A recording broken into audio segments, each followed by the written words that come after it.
አባታችን አቡነ ዮሐንስ የቅዱስ ሲኖዶስ አባልና የማዕከላዊ ጎንደር ሀገረ ስብከት ሊቀ ጳጳስ፣ ክቡር አባታችን ቆሞስ አባ ሚካኤል የዚሁ ቤተ ክርስቲያን የስብከተ ወንጌል ክፍል ኃላፊ፣ ክቡር መምህራችን መጋቤ ሃይማኖት ቀሲስ አንዱዓለም ዳግማዊ ዶክተር የቴክሳስና አካባቢው ሀገረ ስብከት ዋና ስራ አስኪያጅ፣ ክቡራን አባቶቼ ካህናት፣ በአገልግሎት የምትመስሉኝ ወንድሞቼ መምህራን ወንጌል፣ ወንድሞች ዲያቆናት፣ የእግዚአብሔር ልጆች፣ የድንግል ማርያም ወዳጆች እንደምን አመሻችሁ።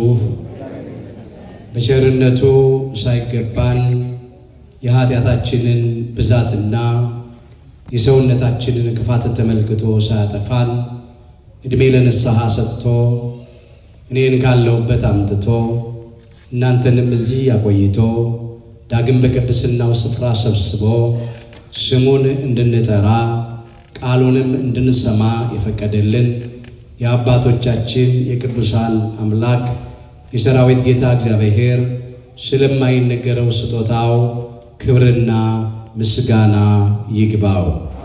እስቲ እዚህ ያደረሰንን አምላካችን እግዚአብሔርን ሁላችንም እናመስግን።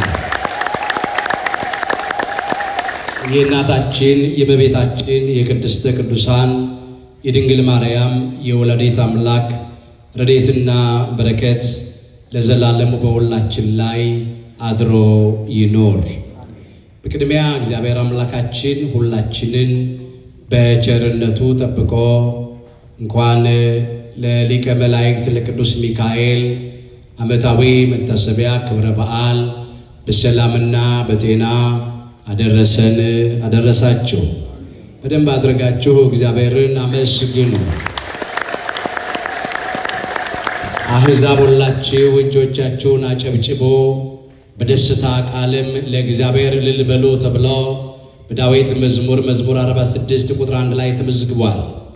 ለእግዚአብሔር ክብር የሚያጨበጭቡ እጆች ይባረካሉ። ለእግዚአብሔር ክብር እልል የሚሉ አንደበቶች ይባረካሉ። አምላካችን እግዚአብሔር የፈጠረን ስሙን እንድናወድስና መንግሥቱን እንድንወርስ ነው። ለእግዚአብሔር ክብር ከምንሰዋቸው መስዋዕቶች መካከል አንዱ የምስጋና መስዋዕት ነው።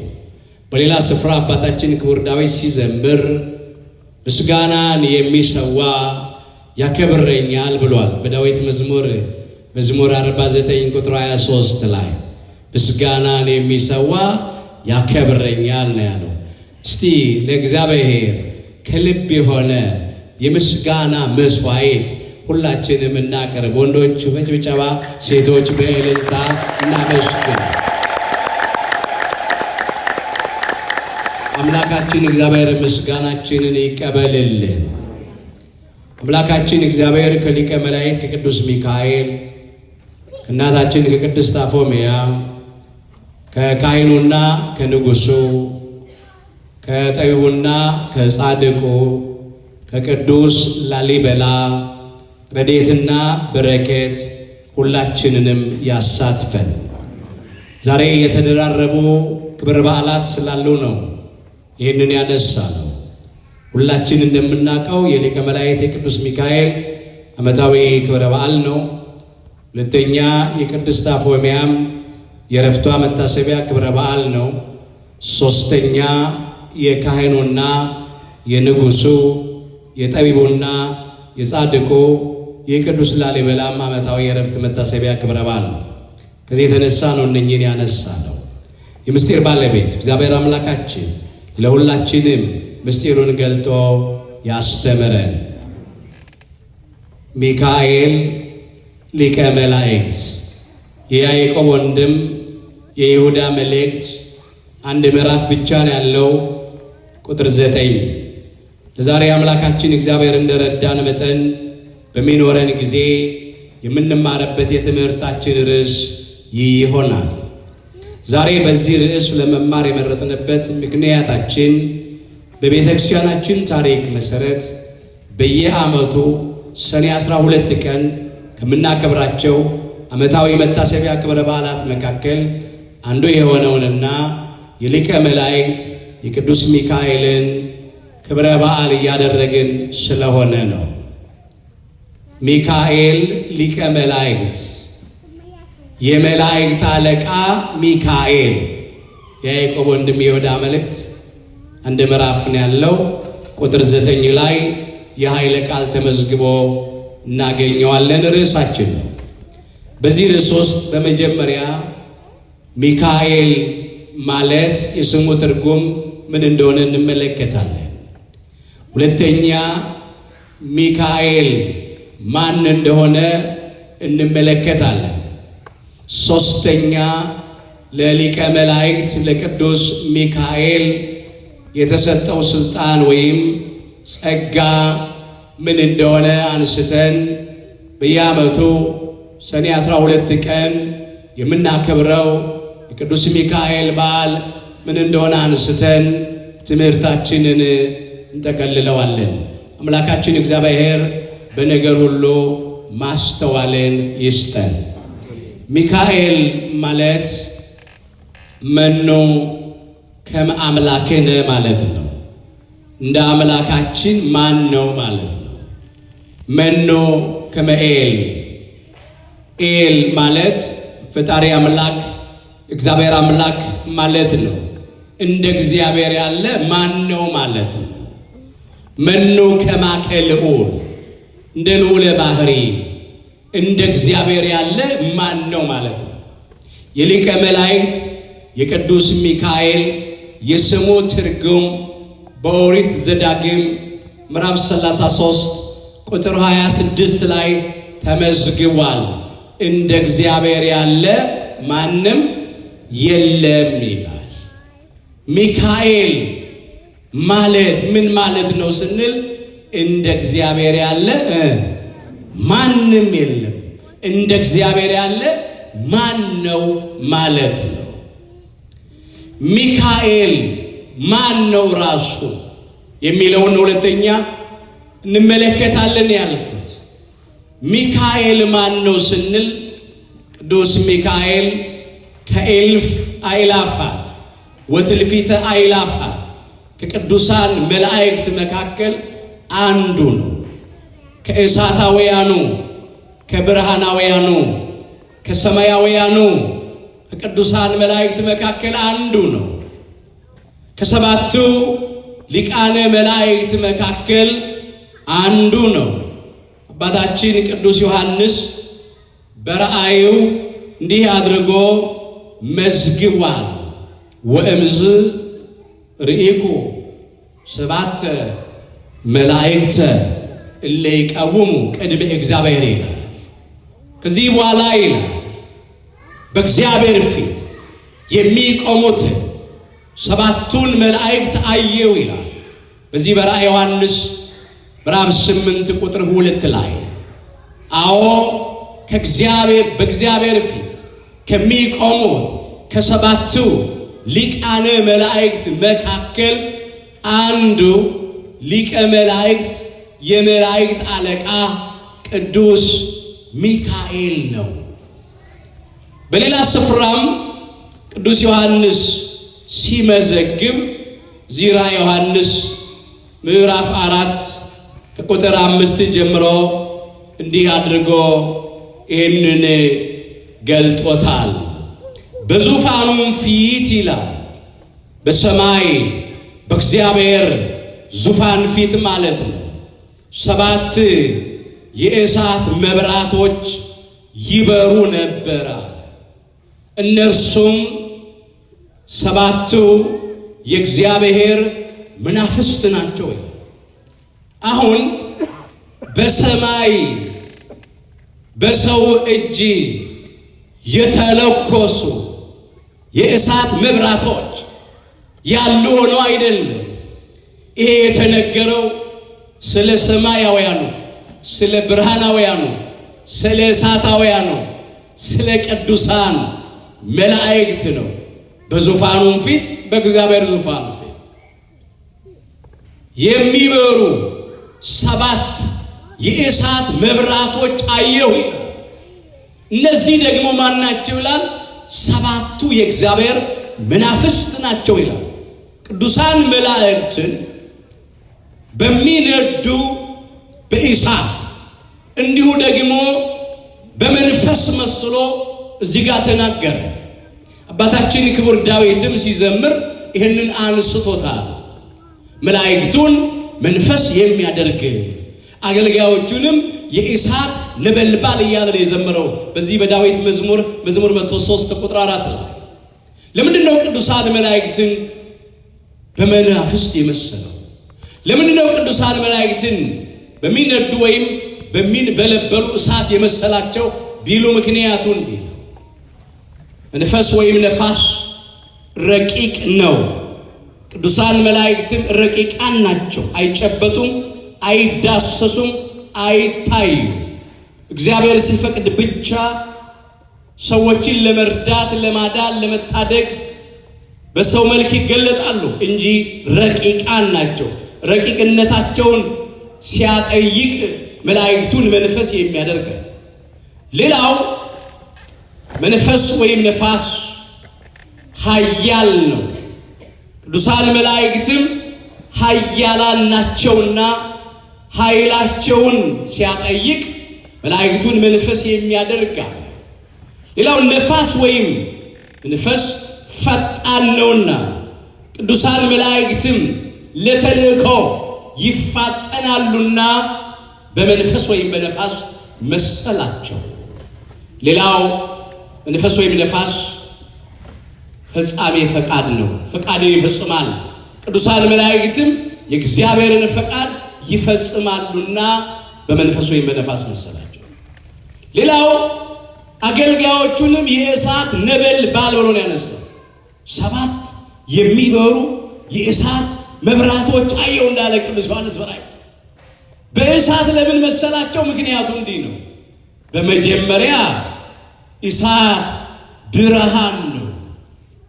እሳት ብርሃን አለው። ቅዱሳን መላእክትም በጸጋ ከእግዚአብሔር የተቀበሉት ብርሃን አላቸው። አምላካችን እግዚአብሔር በባህሪው ብርሃን ለዘወትር የሚያበራ እውነተኛ ብርሃን፣ ጠፈር ደፈር የማይከለክለው ብርሃን፣ ጨለማ ያላሸነፈው የማያሸንፈው ብርሃን ነው። ብርሃንነቱ የባህሪው ነው።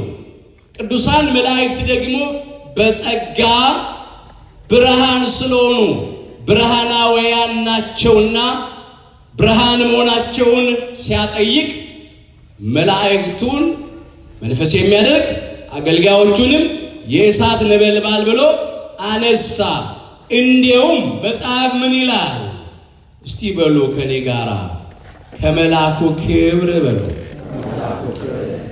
ምድር በራች። በደንብ በሉ ከመላኩ ክብር የተነሳ በሉ ምድር በራች። ራዕየ ዮሐንስ ምዕራፍ 18 ቁጥር 1 ከማክብር የተነሳ ከመላኩ ክብር የተነሳ ምድር ምን ሆነች? በራች። ብርሃናውያን ናቸው ቅዱሳን መላእክት። ስለዚህ በእሳት መሰላቸው። ሌላው እሳት ኃያል ነው። ቅዱሳን መላእክትም ኃያላን ናቸውና ለዚህ በእሳት መሰላቸው። ሌላው እሳት ፈጣን ነው። ቅዱሳን መላእክትም ፈጣኖች ናቸውና ለተልእኮ ስለሚፋጠኑ በእሳት መሰላቸው። እሳት ፈጻሜ ፈቃድ ነው። ቅዱሳን መላእክትም የእግዚአብሔርን ፈቃድ ይፈጽማሉና እንዲህ ብሎ አነሳ። በቅድስት ቤተ ክርስቲያናችን ውስጥ በመንበሩ ላይ መቅረዞች ሲበሩ እናያለን።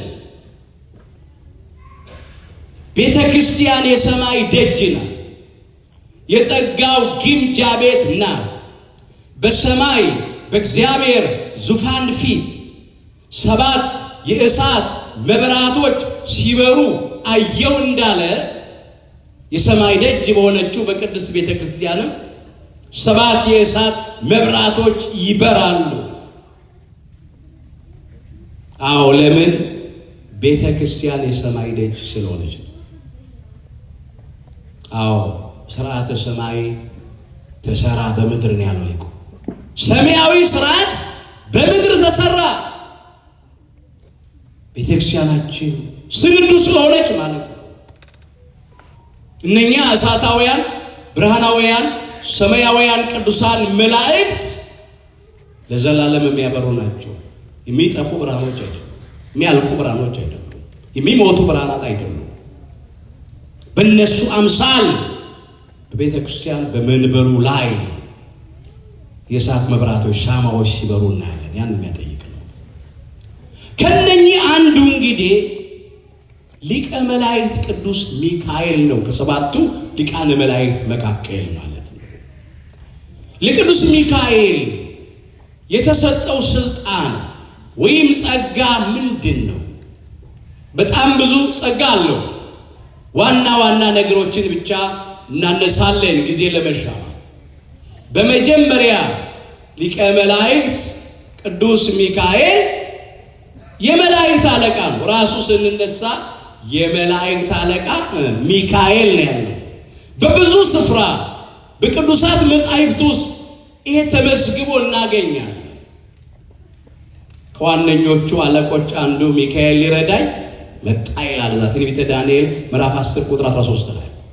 ስለዚህ ቅዱስ ሚካኤል የመላእክት አለቃቸው ነው።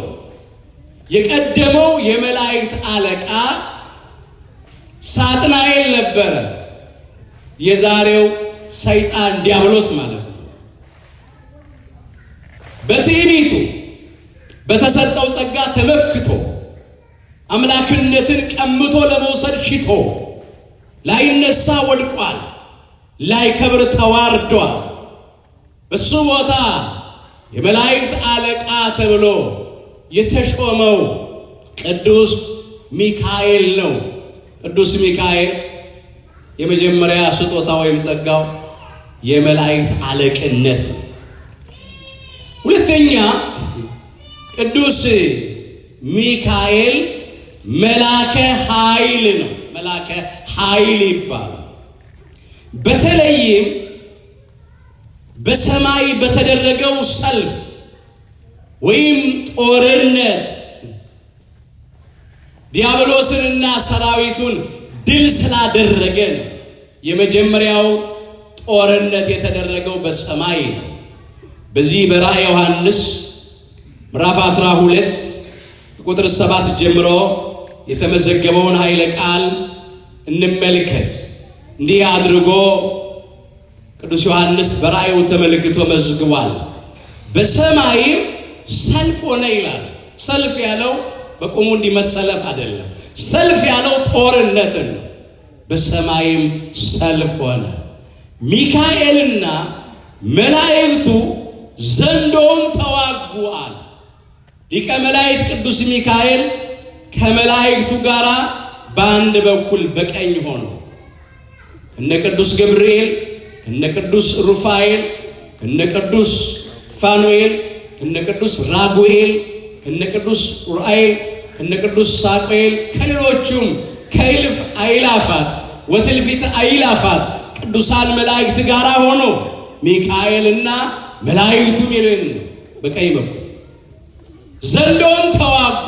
ዘንዶ በግራ በኩል ዘንዶ የሚለው የቀደመው እባብ ይለዋል። ሰይጣን ዲያብሎስ ሰልፍ ሆነ፣ ውጊያ ሆነ በሰማይ። ሳጥናኤል አምላክነትን ቀምቶ ለመውሰድ በሻተ ጊዜ የተደረገ ሰልፍ ነው፣ የተደረገ ጦርነት ነው። ዘንዶም ከመላእክቱ ጋር ተዋጋ ይላል፣ አልቻላቸውምም ይላል። ከዚያም ወዲያ በሰማይ ስፍራ አልተገኘላቸውም ይላል።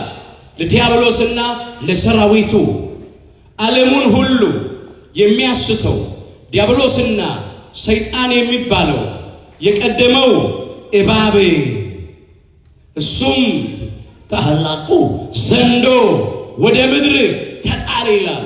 መላእክቱም ከእርሱ ጋር ተጣሉ ነው የሚለው። አሁን ሁሉ ጊዜ እናያለን። አስተውሎ ወገኖች፣ በሰማይ ሰልፍ በሰማይ ጦርነት ዲያብሎስና ሰራዊቱ ተሸንፈዋል። ሰይጣን ቃሉ የጥንት አረማይክ ወይም የዕብራይስጥ፣ ዲያብሎስ የጽር ወይም የግሪክ ነው። የቃሉ ትርጉም አሰናካይ፣ ተቃዋሚ፣ ከሳሽ፣ ክፉ፣ ጠላት ማለት ነው። ዓለሙን ሁሉ የሚያስተው ዲያብሎስና ሰራዊቱ በሊቀ መላእክት በቅዱስ ሚካኤል ተሸነፉ። መላከ ኃይል ስለሆነ ክብር ይግባው ሊቀ መላእክት ቅዱስ ሚካኤል። በደንብ አድርጋችሁ አመስግኑት። ድል አድርጓል። ወገኖቼ ዛሬ ቅዱስ ሚካኤልን ከያዝን ዲያብሎስና ሰራዊቱን እናሸንፋለን። ቅዱስ ሚካኤል ሰልፉን ያውቀዋል፣ ጦርነቱን ያውቃል። ዛሬ ጠላትን ድልን ለማድረግ እንድንችል ሊቀ መላእክት ቅዱስ ሚካኤልን እንያዝ፣ በቃል ኪዳኑ እንተማመን። እሱ ከቀደመ እኛ ጠላቶቻችንን ድል ማድረግ ይቻለናል። ብቻችንን ግን አንችልም። ጠላታችን ዲያብሎስ ኃያል ነው፣ ረቂቅም ነው፣ አመጣጡን አናውቅም። ስለዚህ ቅዱስ ሚካኤልን መያዝ መልአከ ኃይል ተብሎ ይጠራል።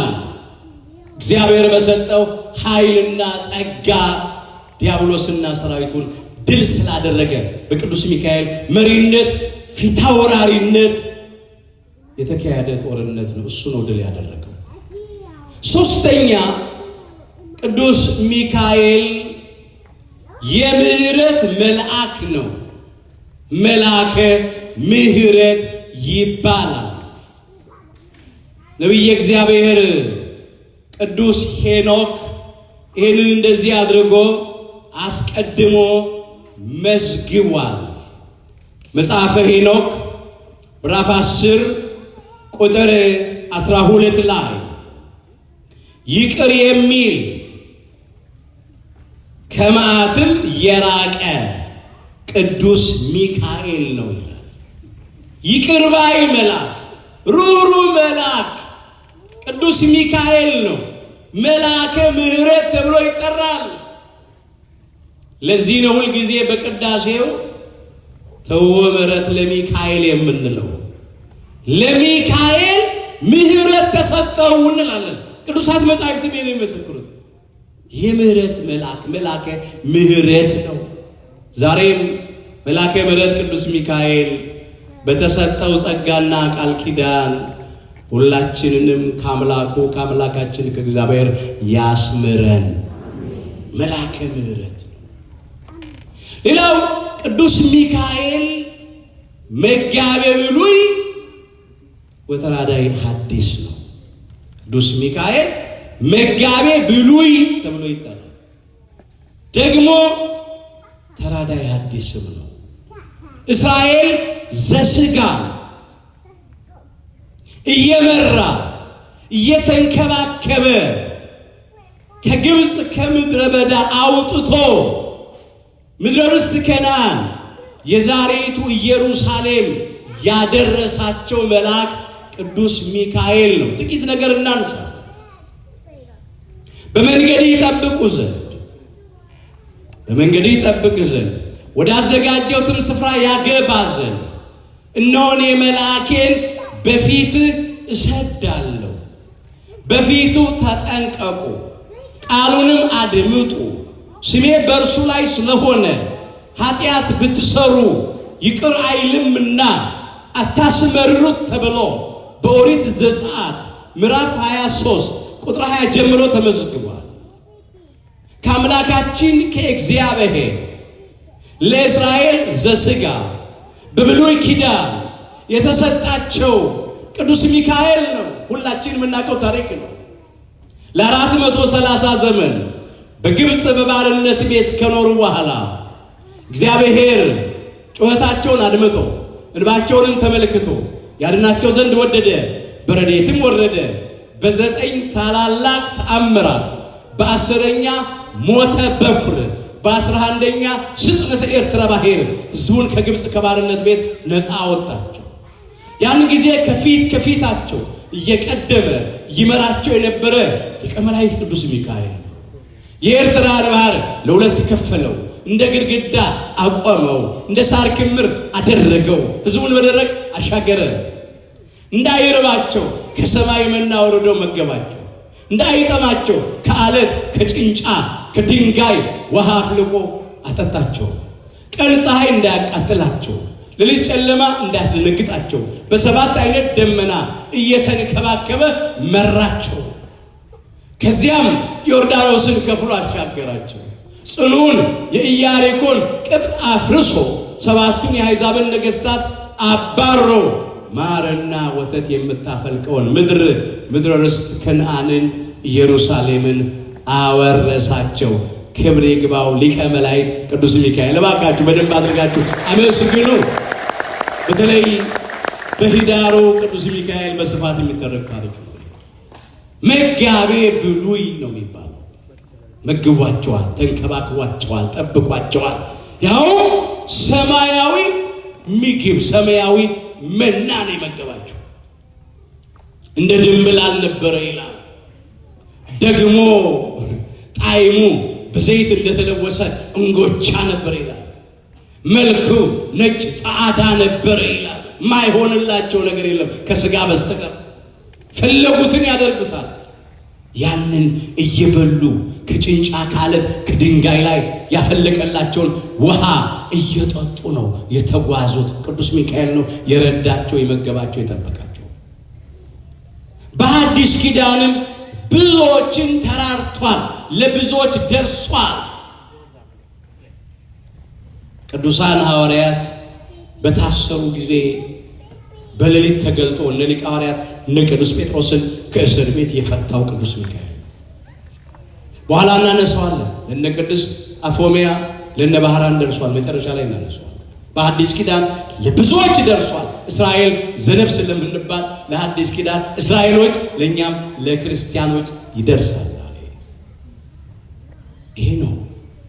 ሌላው ሊቀ መላእክት ቅዱስ ሚካኤል የተሰጠው ጸጋ ምንድነው ብለን ስንል እግዚአብሔር ለቅዱስ ሚካኤል ያደለው ነገር ስለ እግዚአብሔር ሕዝብ መቆም ነው።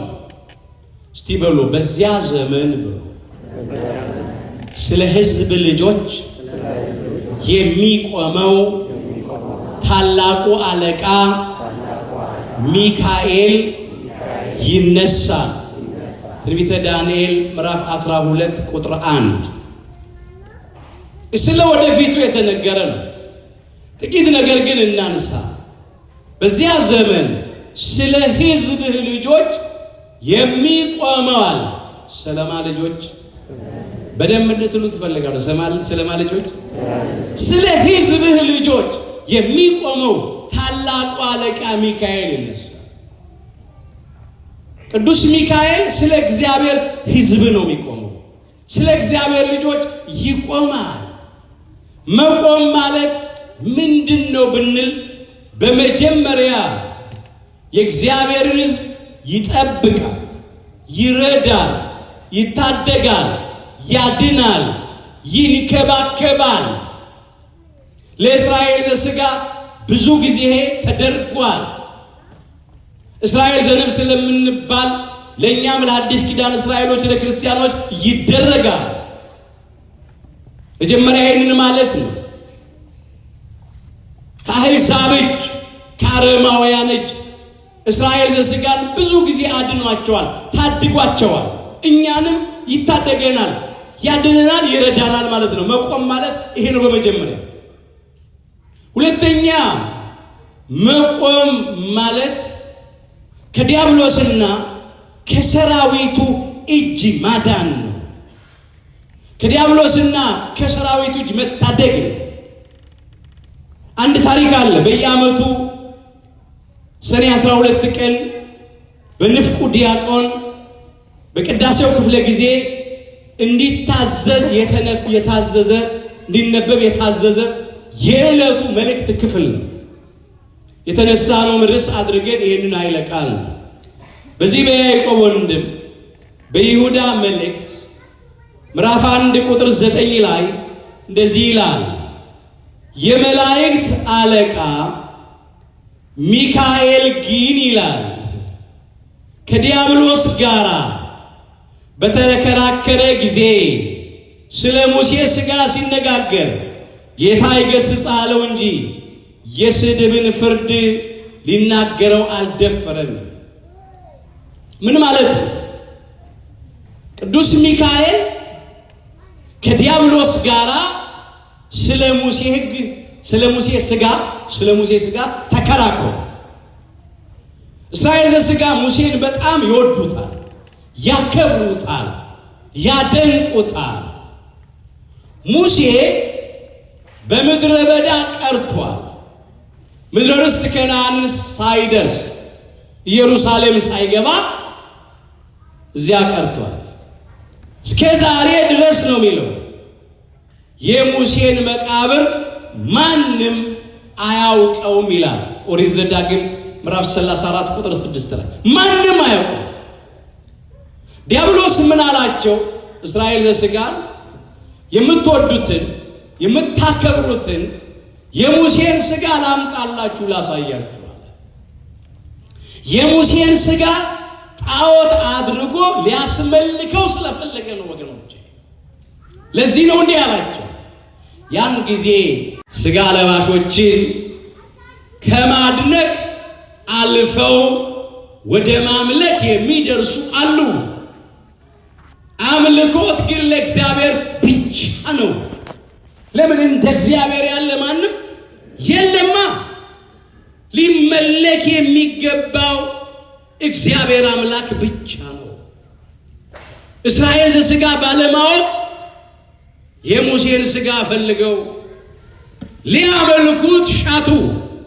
ያን ጊዜ ቅዱስ ሚካኤል ታደጋቸው። አዎ ቆመላቸው። ቆሞ ተከራከረላቸው። እንደ ጠበቃ ማለት ነው። ጠበቃ ሆናቸው። በዲያብሎስ እንዳይረቱ እንዳይሸነፉ ቆመላቸውና ታደጋቸው። መቆም ማለት ይሄ ነው። ስለ ሕዝብ ልጆች የሚቆመው ታላቁ አለቃ ሚካኤል ይነሳል። ቆመላቸው። ዛሬም ዲያብሎስና ሰራዊቱ ጣዖት እንዳያስመልኩ በኃጢአት በበደል እንዳያረክሱን ለእስራኤል ዘሥጋ የቆመላቸው ቅዱስ ሚካኤል ለእኛም ይቆምልን። ስንቱን ጣዖት እያስመለከ ነው ዲያብሎስ፣ ስንቱን እያረከሰ ነው። ስንቱ በኃጢአት በበደል እንዲጠፋ አድርጎታል። ሌላው መቆም ማለት ምልጃ ነው፣ ልመና ነው፣ ጸሎት ነው ወደ እግዚአብሔር። እስራኤል ዘሥጋ ከኃጢአታቸው ብዛት የተነሳ በሶስት መከራ ተቀጡ። ብዙዎቹ በከለዳውያን ሰይፍ አለቁ። ከሰይፍ የተረፉት በረሃብ እንደ ቅጠል ረገፉ። ከረሃብ የተረፉት በበሽታ ተቀሰፉ። ዘር ፈጽሞ እንዳይጠፋ ጥቂቶች ተማርከው ባቢሎን ወረዱ። 70 ዘመን በባቢሎን መከራ ስቃይ ካዩ በኋላ ቅዱስ ሚካኤል ቆመላቸው። ወደ እግዚአብሔር የምልጃ ጸሎት አቀረበላቸው። እንዲህ አለ፣ አቤቱ የሰራዊት ጌታ እግዚአብሔር ሆይ እነዚህ 70 ዓመት ሙሉ የተቆጣቸውንና የቀጣቸውን እስራኤላውያንን የማትምራቸው እስከ መቼ ድረስ ነው? ማራቸው፣ ራራላቸው፣ ይቅር በላቸው ብሎ ቅዱስ ሚካኤል ለእስራኤል ዘሥጋ ምልጃ ጸሎት አቀረበ፣ ልመና አቀረበ።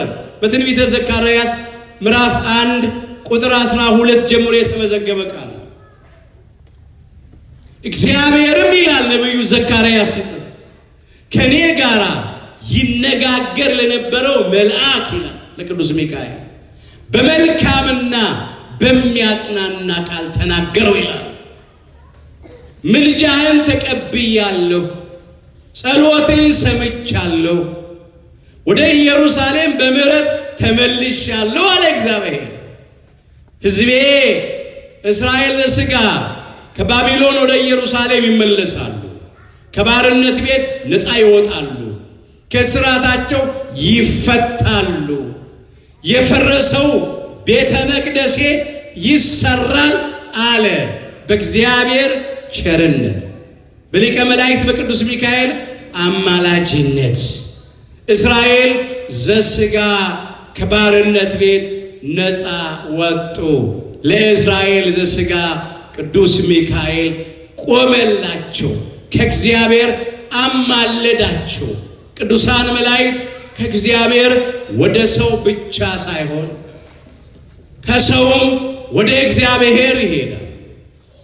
የእግዚአብሔርን ምሕረት፣ ይቅርታ፣ ቸርነት ወደ ሰው ልጆች ያመጣሉ። ከሰው ልጆች ደግሞ ጸሎትን፣ ምልጃን፣ መስዋዕትን ያሳርጋሉ። በእውነት በመላእክት እጅ ነዋ ጸሎታችንም የሚያርገው ወደ እግዚአብሔር የሚደርሰው። አዎ መጻሕፍት የሚሉት ይሄንን ከመላኩ እጅ ነው የሚል የቅዱሳኑ ጸሎት ወደ እግዚአብሔር ፊት ቀረበ ነው። የዕጣኑም ጢስ ከቅዱሳኑ ጸሎት ጋራ ከመላኩ እጅ በእግዚአብሔር ፊት ወጣ ይላል ራዕየ ዮሐንስ ምዕራፍ 8 ቁጥር 4 ላይ። ጸሎታችን፣ ምስጋናችን፣ አገልግሎታችን፣ መስዋዕታችንን የሚያሳርጉ ቅዱሳን መላእክት ናቸው።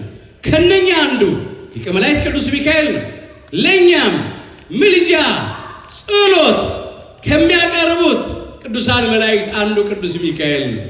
ዛሬም በሐዘን፣ በመከራ፣ በችግር፣ በስጋት፣ በፍርሃት፣ በድንጋጤ እርስ በርስ በመለያየት፣ በመበላላት፣ በመነካከስ፣ በጦርነት ውስጥ ላለነው ለኢትዮጵያውያን መልአኩ ቅዱስ ሚካኤል ይቆምልን።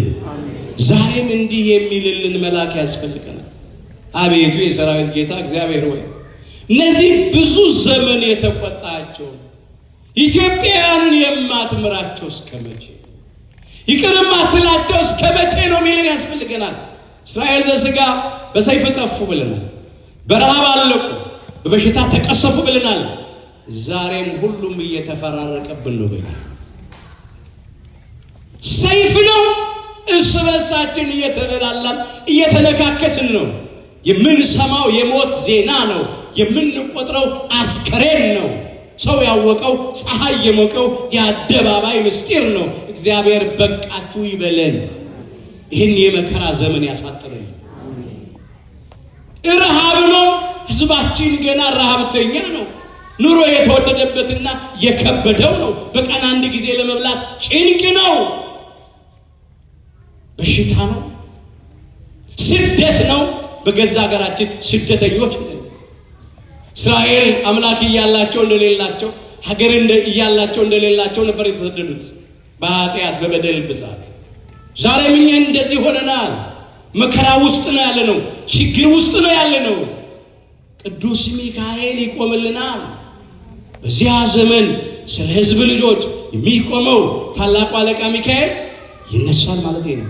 ሌላው በመጨረሻው ዘመን ትንቢት በሚፈጸምበት ዘመን በሐሳዊ መሲህ በሐሰተኛው ክርስቶስ በአውሬው ዘመን ቅዱስ ሚካኤል ለእግዚአብሔር ሕዝብ ይቆማል።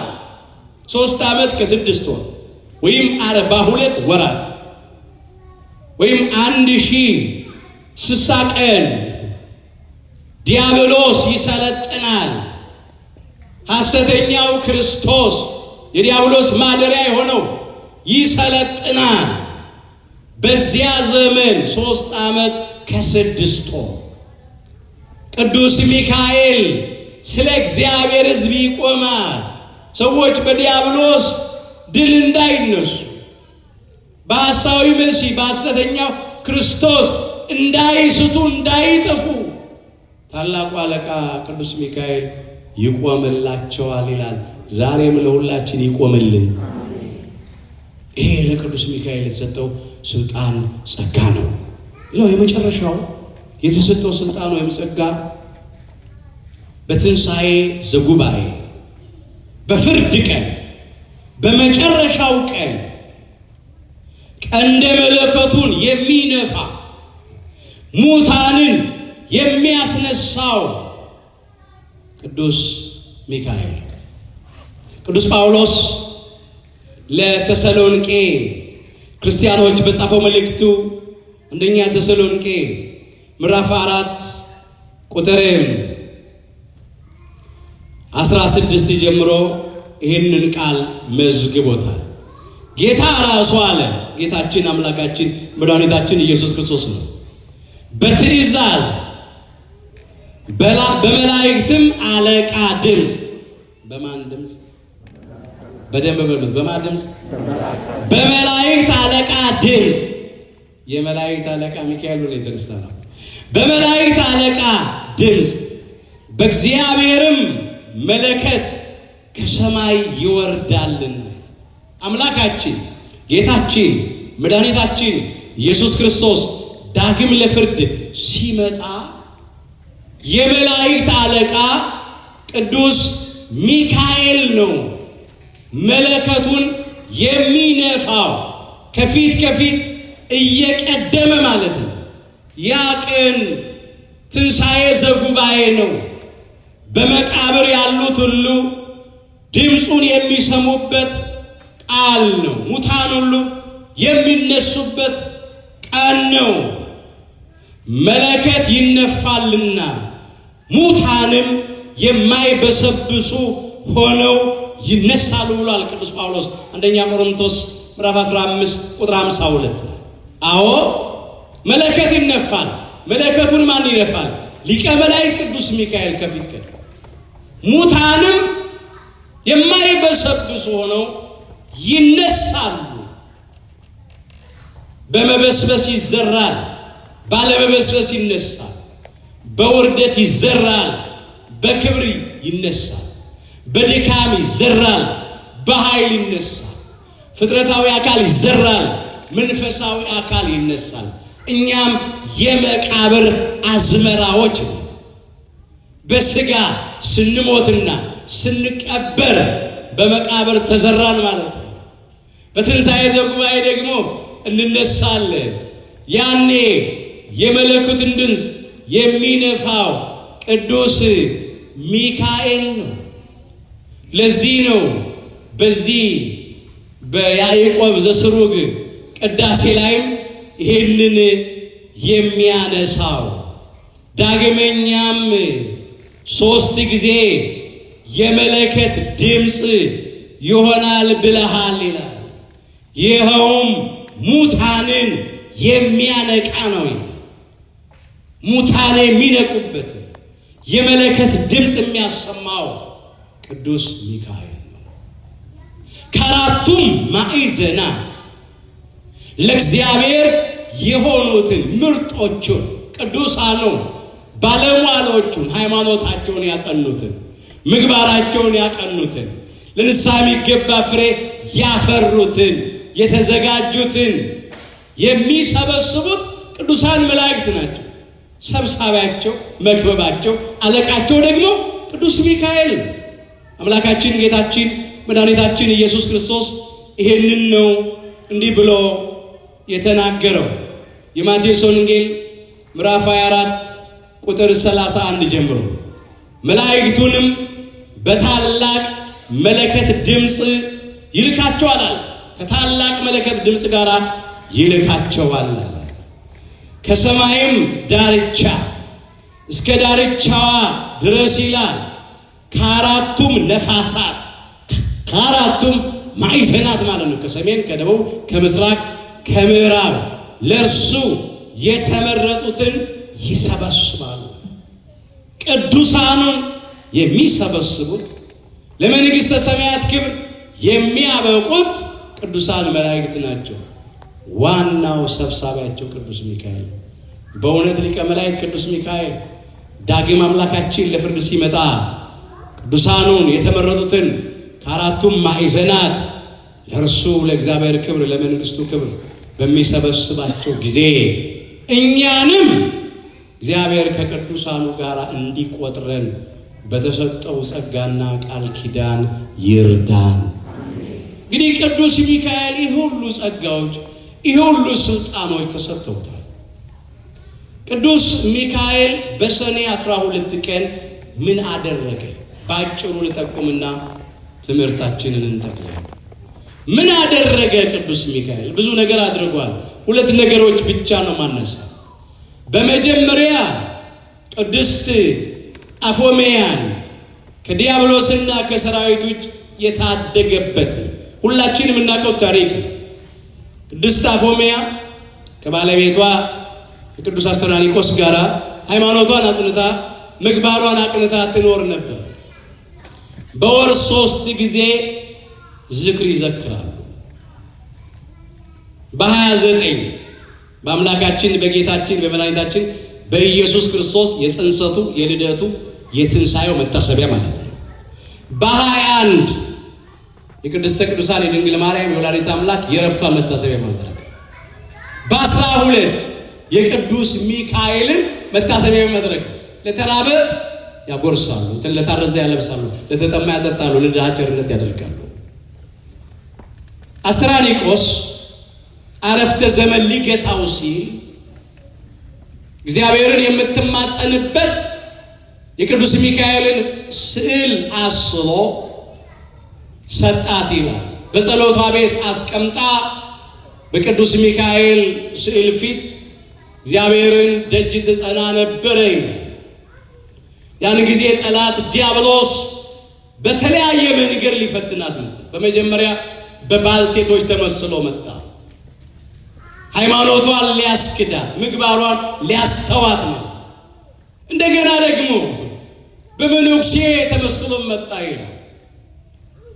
ከዚህ በኋላ ለሶስተኛ ሚካኤል ነኝ ብሎ መጣ ይላል። ሰይጣን እንዲህ ያደርጋል። ቅዱስ ጳውሎስ ለቆሮንቶስ ክርስቲያኖች በጻፈው መልእክቱ ሁለተኛ ቆሮንቶስ ምዕራፍ 11 ቁጥር 14 ላይ ይህን እንደዚህ አድርጎ መዝግቧል። እስቲ በሉ ሰይጣን ራሱ በሉ የብርሃን መልአክ እንዲመስል ራሱን ይለውጣልና። ሰይጣን ራሱ የምን መልአክ እንዲመስል? የብርሃን መልአክ እንዲመስል ራሱን ይለውጣል። የብርሃን መልአክ ቅዱስ ሚካኤል መስሎ ተገለጠ። እኔ ሚካኤል ነኝ ልረዳሽ መጣሁ አለ። ለምን ነው የምትጾሚው? ራስሽን ለምን ታደክሚያለሽ? ለምን ትመጸውቻለሽ? ለምን ለተራበ ታጎርሻለሽ? ለተጠማ ታጠጫለሽ? ትደህያለሽና እንዴት ታድርጊ አላት። ታገላት በብዙ ጸሎት እንድታቋርጥ። ደግሞ ለምን ብቻሽን ትኖሪያለሽ? እንደገና አግቢም ብሎ ብዙ ፈተናት። እሷ ግን እንዲህ አለች፣ ጾምን፣ ጸሎትን፣ ስግደትን አላቆምም አለች። ምጽዋትን መጸውታለሁ፣ የእግዚአብሔር ትእዛዝ ነው። መጽውቼ አልደህይም፣ አይጎርልብኝም፣ ይሞላልኛል። እግዚአብሔር ስጡ ይሰጣችሁማል ያለው አለች። መሰረት አላታ ስር ሰዳዋ ያደገችው ከላይ አይደለም ክርስትናዋ በእውነት የገባት ናት ወገኖቼ። ስለዚህ ዲያብሎስ ሲፈትናት አልወደቀችም። ሚካኤል ነኝ ሲላት እንዴ ሚካኤል እኮ ትምህርተ መስቀል አለው፣ የብርሃን መስቀል አለው። አንተ በትር ነው ያዝከው፣ መስቀል የለውም ማለት ነው። እንደውም ቆይ የቅዱስ ሚካኤል ስዕል ቤቴ አለ ብላ ገብታ ልታወጣ ስትል ዲያብሎስ እንዲህ አለ፣ መስቀል ለኛ ለመላእክት ምንም እኮ ያደርግልንም፣ መስቀል እኮ ለእናንተ ነው አለ። ለምን? ስለተሸነፈበት፣ ድል ስለተደረገበት። ያን ጊዜ ስዕሉ ልታመጣ ስትል አነቃት ይላል። ብርሃናዊው ሰማያዊው እሳታዊው መልአክ ቅዱስ ሚካኤል ከሰማይ እየበረረ ወረደ። ቅድስት አፎሜያንም ከዲያብሎስ እጅ አዳናት። ጠላቷን ዲያብሎስን ረገጠላት። ክብር ይግባው ሊቀ መላእክት ቅዱስ ሚካኤል። ይሄን ስሎ ምናየው ረግጦት እናያለን። እስቲ በሉ እንግዲህ በሉ ለእግዚአብሔር ተገዙ፣ ዲያብሎስን ግን ተቃውሙት፣ ከናንተ ይሸሻል። ወደ እግዚአብሔር ቅረቡ፣ ወደ እናንተም ይቀርባል። የያዕቆብ መልእክት ምዕራፍ 4 ቁጥር 7 እንግዲህ ለእግዚአብሔር ተገዙ። እንደ ቅድስት አፎምያ በሃይማኖት መገዛት በምግባር መታዘዝ ነው። እንግዲህ ለእግዚአብሔር ተገዙ፣ ተገዛች። ዲያብሎስን ተቃወሙት፣ ዲያብሎስን ተቃወመችው። ከሷ ሸሸ፣ ራቀ፣ ከኛም ይሸሻል፣ ይርቃል። ዲያብሎስን እምቢ ማለት አትጹሙ ሲል፣ አትጸልዩ ሲል፣ አትስገዱ ሲል በመናፍቃን ላይ እያደረ የብርሃን መልአክ እንደሚመስል ሰይጣን ዛሬም የጽድቅ አገልጋዮች የሚመስሉ ሰዎች አሉ። ከእግዚአብሔር ቃል ጋር የሚጣሉ ሰዎች አሉ። ቤተ መቅደሱን ድንጋይ የሚሉ የጸጋውን ግምጃ ቤት ማለት ነው፣ የበረከቱን ቤት አዳምና እኛ ልጆቹ ክብር ያገኘንበትን ዲያብሎስና ሰራዊትን ያፈሩበትን የድላችንን አርማ የነጻነታችንን ምልክት ቅዱስ መስቀሉን እንጨት ነው የሚሉ አሉ። የቃል ኪዳኑን ታቦት ጣዖት የሚሉ አሉ። አለ ዛሬም ዲያብሎስ በመናፍቃኑ በተጠራጣሪዎች ላይ በሐሰተኞች ላይ በከሃዲዎች ላይ ያድራል። እየተቀለሰለሱ እያባበሉ እያቆላመጡ ቅዱሳት መጻሕፍትን ለገዛ ምኞታቸው እያጣመሙ እየተረጎሙ ብዙዎችን አስክደዋል። ሰይጣን የብርሃን መልአክ እስኪመስል ድረስ ራሱን ይለውጣልና ይልና ደግሞ አገልጋዮቹ ይላል የሰይጣን አገልጋዮች የጽድቅ አገልጋዮች እንዲመስሉ ራሳቸውን ቢለውጡ ታላቅ ነገር አይደለም፣ ፍጻሜያቸው እንደ ስራቸው ነው። ልክ ሲታዩ ስሙን ሲጠሩ ቅዱሳት መጻሕፍት ሲጠቅሱ የጽድቅ አገልጋዮች ይመስላሉ፣ እውነተኞች ይመስላሉ፣ ግን አይደሉም። ስለዚህ ዲያብሎስን መቃወም፣ ወደ እግዚአብሔር መቅረብ በሃይማኖት በምግባር ያኔ እግዚአብሔር ከክፉ ሁሉ ያድነናል። ድርሻ አለን። እንደ ቅድስት አፎምያ የሃይማኖት ጽናት የምግባር ቅናት ለሁላችን የሚስጠን። ስር ሰደን እንደግ፣ በተደላደለውና በጸናው መሰረት ላይ እንቁም። ይሄንን ዘመን በልማድ ማለፍ አይቻልም። በጣም አስቸጋሪ ዘመን ነው። አዎ ትንቢት የሚፈጸምበት ነው፣ ምሳሌ የሚደርስበት ነው። በየመንደሩ ብዙ ሐሰተኞች ተነስተዋል። ብዙ ተጠራጣሪዎች፣ ብዙ ከሃዲዎች ስተው የሚያስቱ፣ ተጠራጥረው የሚያጠራጥሩ፣ ክደው የሚያስክዱ አሉ። እግዚአብሔር ሁላችንን ከዚህ ይሰውረን። ቅድስት አፎምያ በሃይማኖቷ ጽናት በምግባሯ መቀናት ነው ጸንታ ስለተገኘች ቅዱስ ሚካኤል ከሰማይ ወርዶ ከዲያብሎስ እጅ አዳናት። ሌላው ቅድስት አፎምያ በዚህ ቀን በክብር ያረፈችበት። ሌላ ሁለተኛ የባህራንን ደብዳቤ የሞት ደብዳቤ ቅዱስ ሚካኤል ለሰርግ ቀይሯል። ሁላችንም የምናውቀው ታሪክ ይሄ በሰኔ 12 ይሆናል። ባህራን ባለጸጋ ጎረቤት ነበረ። ያ ባለጸጋ ጎረቤት እነሆ ቅዱስ ሚካኤል የባለጸጋውን ሀብት ንብረት ባህራን እንደሚወርስ በተናገረ ጊዜ ባህራንን ለመግደል ብዙ ጣረ። በተለይም የመገደያ ደብዳቤውን የሞቱን ደብዳቤውን አሲዞ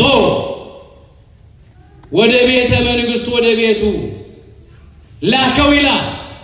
ባህራንን ወደ ቤቱ ያባለጸጋ ያን ደብዳቤ የሚለው በውስጡ ይህን ደብዳቤ ይዞ የሚመጣውን ወጣት ገድላችሁ ቅበሩት፣ መቃብሩም እንዳይታወቅ አድርጉ ነው።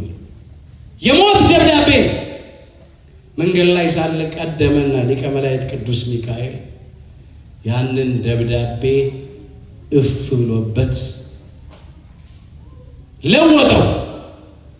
ደብዳቤው በውስጡ የወጣት እንደደረሰ ልጄን የሚያስፈልገውን ነገር አድርጋችሁ ዳሩለት፣ የኔንም ሀብት ንብረት ለሱ አውርሱት የሚል ደብዳቤ። የሞቱን ደብዳቤ ቅዱስ ሚካኤል ለሰርግ ቀይሮለት ባህራን የዛን ባለጠጋ ልጅ አግብቶ ሀብት ንብረቱን ወረሰ።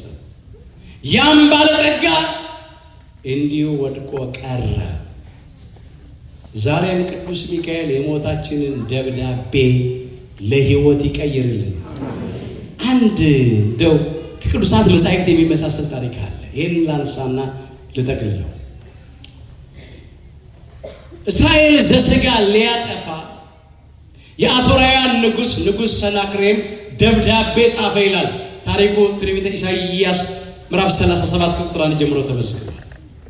በዚያ ዘመን የነበረው ንጉሡ ሕዝቅያስ ከነቢዩ ከኢሳይያስ ጋር ደብዳቤውን ወስደው በእግዚአብሔር መሠዊያ ፊት ዘረጉት ይላል። ይግባኝ ለእግዚአብሔር አለ። ሰናክሬም በሰራዊቱ ብዛት ተመክቶ እስራኤላውያንን ሊያጠፋ ተነሳ።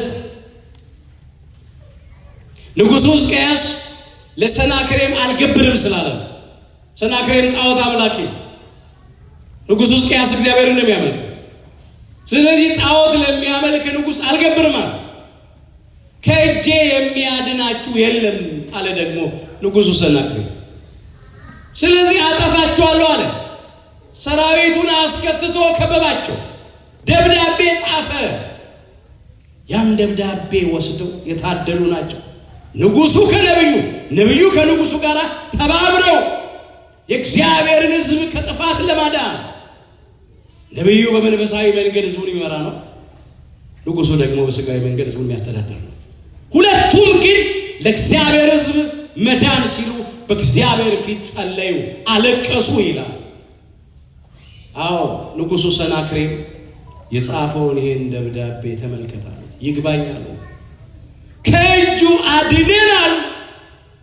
እግዚአብሔር ጩኸታቸውን አደመጠ፣ እንባቸውንም ተመለከተ። ያድናቸውም ዘንድ ሊቀ መላእክት ቅዱስ ሚካኤልን ላከ። ቅዱስ ሚካኤል እየበረረ ከሰማይ ወረደ። ከአሦራውያን ሰፈር 185,000 ገደለ ይላል።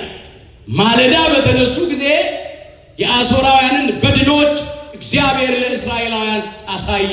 እስራኤል አንድ ድንጋይ አልወረወሩም፣ አንድ ሰይፍ አልሰነዘሩም፣ አንድ ጦር አልሰበቁም። ሰልፋቸውን ቅዱስ ሚካኤል ተሰለፈ፣ ውጊያቸውን ቅዱስ ሚካኤል ተዋጋ፣ ሞታቸውን ለሕይወት ቀየረ። ክብር ይግባው ሊቀ መላእክት ቅዱስ ሚካኤል። ባካችሁ በደንብ አድርጋችሁ አመስግኑ። የባህራንን የሞት ደብዳቤ ለሰርግ ቀየረ። ሰናክሬም የጻፈውን የመደምሰስ የሞት ደብዳቤ ቅዱስ ሚካኤል ለወጠው ከእግዚአብሔር ተልኮ። እስቲ ይህንን ቃል ከኔ ጋር አብራችሁ እንድትሉት እፈልጋለሁ። የእግዚአብሔርን መልአክ ብሎ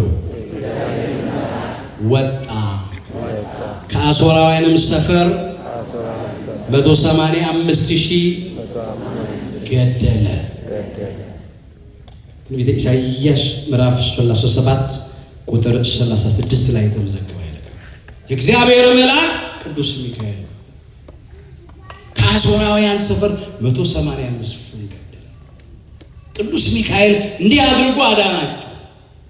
ዛሬም ከዘመኑ አሦራውያን፣ ከዘመኑ ሰናክሬማውያን የእግዚአብሔርን ሕዝብ ከሚያሰቃዩ፣ የእግዚአብሔርን ሕዝብ ከሚያስጨንቁ፣ የእግዚአብሔርን ሕዝብ ሊያጠፉ ጉድጓድ ከሚቆፍሩ፣ ወጥመድ ከሚያጠምዱ፣ የሞት ጽሕፈት ከሚጽፉ፣ የመፍረስ ደብዳቤ ከሚጽፉት እጅ ቅዱስ ሚካኤል ሁላችንን ያድነን። ዛሬም እኮ ብዙ ነገር ውስጥ እያለፍን ያለነው። ስማቸው ሌላ ሊሆን ይችላል፣ ሰናክሬም ላይሆን ይችላል፣ አሦራውያን ተብሎ ላይጠሩ ይችላሉ። ግብራቸው ግን የሰናክሬምና የአሦራውያን የእግዚአብሔርን ሕዝብ ለማጥፋት የሚፈልጉ አሉ። በእውነት እኛም በዚያ ውስጥ እያለፍን ነው።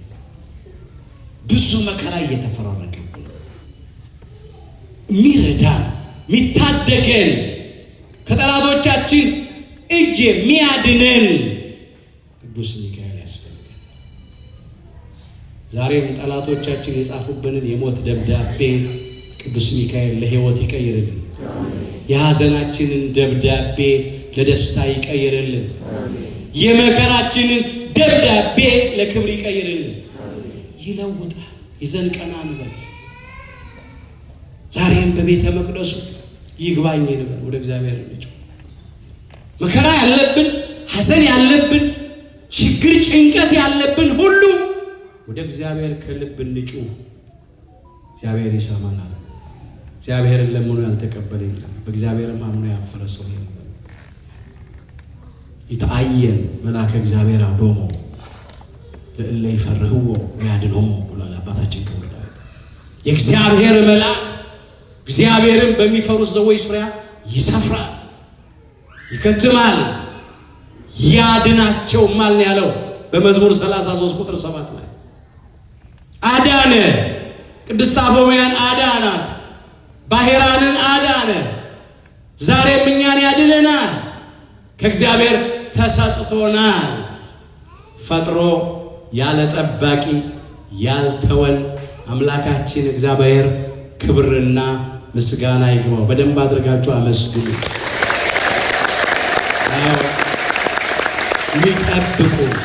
ሲጠብቁ የማይተኙ የማያንቀላፉ፣ ሲጠብቁን ድል ቢያደርጉ እንጂ ድል የማይደረጉ፣ ቢያሸንፉ እንጂ የማይሸነፉ እሳታውያን፣ ብርሃናውያን፣ ሰማያውያን ቅዱሳን መላእክት አሉልን።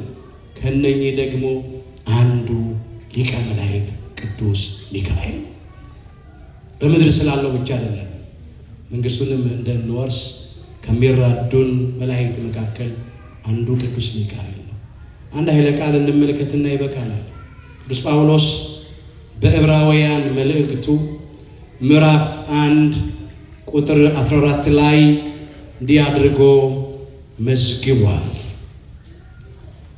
ሁሉ አለ መዳንን የወርሱ ዘንድ ስላላቸው ለማገዝ የሚላኩ የሚያገለግሉም መናፍስት አይደሉም። ምን ይላል? ስለ ቅዱሳን መላእክት ተናገረው።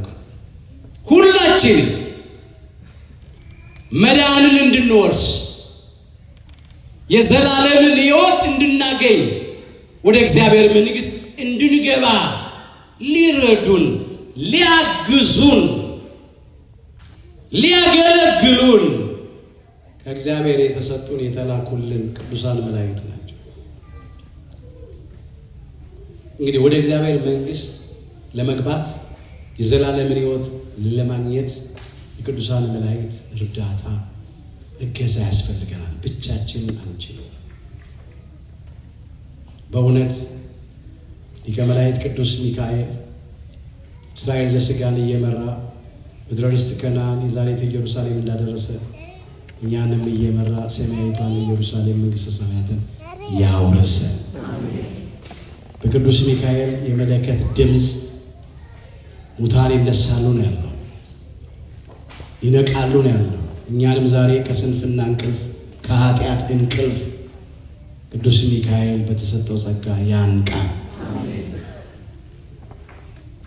ሚካኤል ሊቀ መላእክት የመላእክት አለቃ ሚካኤል የያዕቆብ ወንድም ይሁዳ መልእክት ቁጥር 9 አሐዜ መንጦላይት ሊቀ መላእክት መጋቤ ብሉይ መልአከ ምሕረት መልአከ ኃይል ቁርበ እግዚአብሔር መልአከ ምክሩ ለእግዚአብሔር ተብሎ የሚጠራው ቅዱስ ሚካኤል በቃል ኪዳኑ በምልጃው ከሁላችን ጋር ይሆን። የሁላችንን መጨረሻችን በቸርነቱ ያሳምርልን። ይቆያል።